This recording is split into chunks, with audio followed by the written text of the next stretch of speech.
Industrial activity was marked in May 2019 by a 4.8% recovery in production, but this increase was offset by a decline in production activity in the food industries.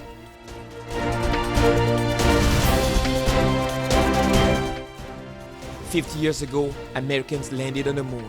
On the occasion of the anniversary scheduled for 21st July, a close look at the state of space research on the African continent at a time when some countries have already made considerable progress on the subject. Africa now sets up its Continental Space Agency.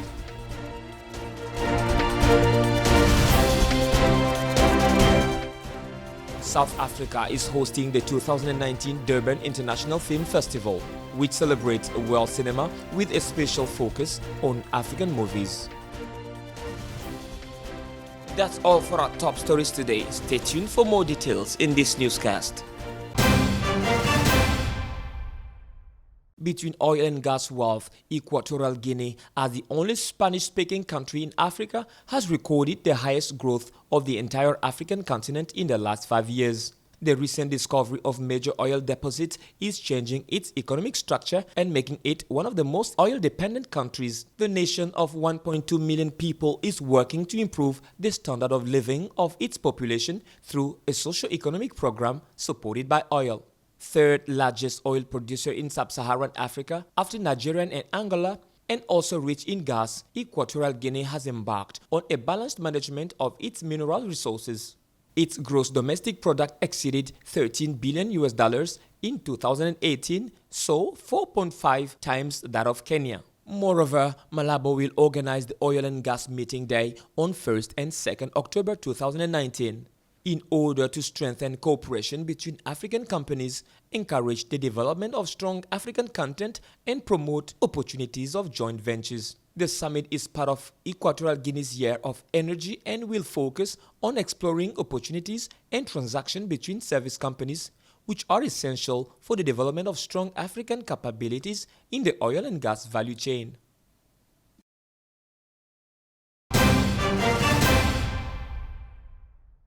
It is impossible to eradicate certain natural phenomena, but it is possible to prevent them in order to better control their action. At least this is the fight being waged by experts from the Central African Climate Prediction and Application Center meeting in Libreville on Wednesday. The idea is therefore to create synergy between different operators in the sector in Central Africa for optimized results. Created in 2015, the Central African Climate Prediction and Application Center is now entering its operational phase, and it is therefore positioned as a real decision-making support tool that will enable governments, countries of sub-region to prevent and better manage natural disaster.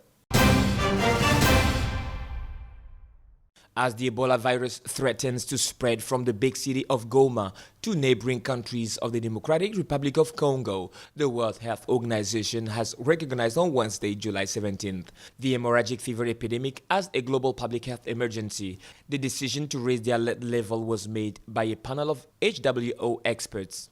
Although there is no evidence yet of local transmission in either Goma or Uganda, these two events represent a concerning geographical expansion of the virus. As a result of this concern for potential further spread, the committee recommended that I declare the outbreak a public health emergency of international concern, FIC, and I have accepted that advice. This decision comes after the discovery of a first case of deadly Ebola in Goma, a city near the border with Rwanda. Experts expressed their disappointment with the delay in funding of the Ebola response. Unless the international community steps up and funds the response now, we will be paying for this outbreak for a long time to come. Despite an extensive vaccination campaign and a rapid international response, the epidemic has continued to spread in DR Congo since a new focus began last summer. The virus has infected more than 2,500 people, of whom nearly 1,700 have died. WHO also recommends that DR Congo's borders remain open, believing that closed borders would be counterproductive.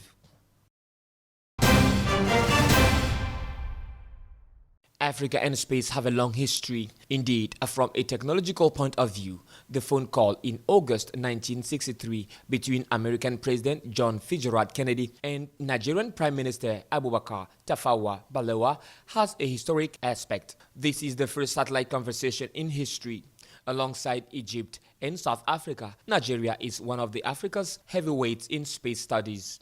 More than 50 years after this highly symbolic phone call, he announced in 2016 wanting to send by 2030 a man into space. In 2013, flood-stricken South Africa is using its knowledge to handle the crisis. The South African National Space Agency provides important data to the authorities. South Africa has been chosen to host one of the two sites on which the Square Kilometre Array, the world's largest radio telescope developed to probe the confines of space, will be developed. In Kenya, satellites are used in 2013 to spot water during severe droughts. In Nigeria, it is in the context of the fight against terrorism that satellite images are used to track down Boko Haram jihadists. In 2017, Ghana launched a satellite to monitor the coastline. A second project will be underway to control the illegal exploitation of minerals or deforestation in the country. And in January 2019, African Union endorsed the creation of an African Space Agency, sending a clear message to the rest of the world that Africa is also looking to the stars and arming itself for the conquest of space. From a distance, the continent is quick to clash up. Of the 31 African satellites launched since 1998, 40% have been launched in the last 3 years. South Africa is like the continent's heavyweight.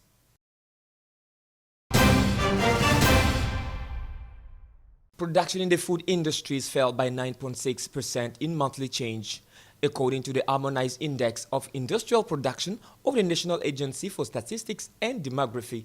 This increase is relatively attributable to a performance failure in the processing and conservation of fruit and vegetables, the manufacture of fats, the processing and conservation of fish, crustaceans, and mollusk manufacture of sugar and tobacco products. This decline is, however, being curbed by an increase in the activity of the manufacture of food products based on cereals, condiments, seasonings, and working of grains, the manufacture of animal feeding stuffs. Compared to May 2018, production activity in the food industries increased by 4.5%. Total production in the first 5 months of 2019 was consolidated by 1.2% compared to the same period of the previous year. In May 2019, there was stability in the production activity of other manufacturing industries that began in March 2018. With reference to May 2018, production activity in other manufacturing industries remained constant. However, total production over the first 5 months of 2019 decreased by 1.8% compared to the same period of the previous year.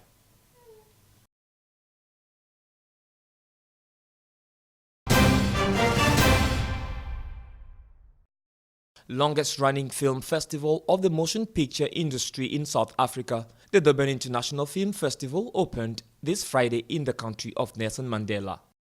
I think people are a bit reluctant in believing in investing in African cinema. So I think the major thing is funding. But other than that, we have the stories, we have the talent. It's just just accessing that funding. I think most people that I've spoken to is the challenge. Yeah.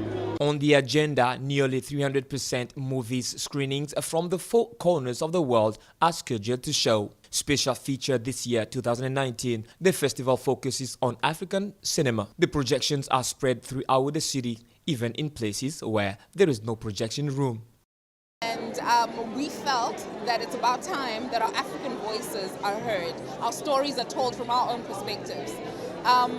We've been lagging behind the Western world, and we thought that this is the time now that we take our power back. So we want to unite as a continent in order to be stronger and to bring the force of the industry to the world. The Durban Film Art, organized in parallel, allows South African professionals to meet and plan new production or co-production projects through conferences, meetings, workshops, and African filmmakers to participate in the Talent Campus Durban, which hosts 40 of them, or in the masterclasses.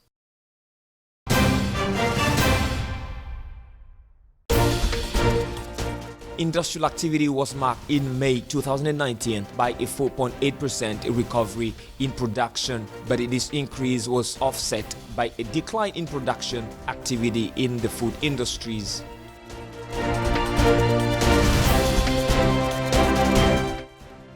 50 years ago, Americans landed on the moon. On the occasion of the anniversary scheduled for 21st July, a close look at the state of space research on the African continent at a time when some countries have already made considerable progress on the subject. Africa now sets up its Continental Space Agency.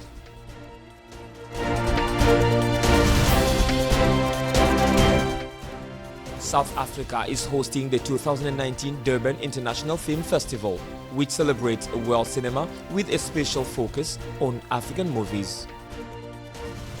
That's the end of our newscast of the day, but keep watching G24 for further news.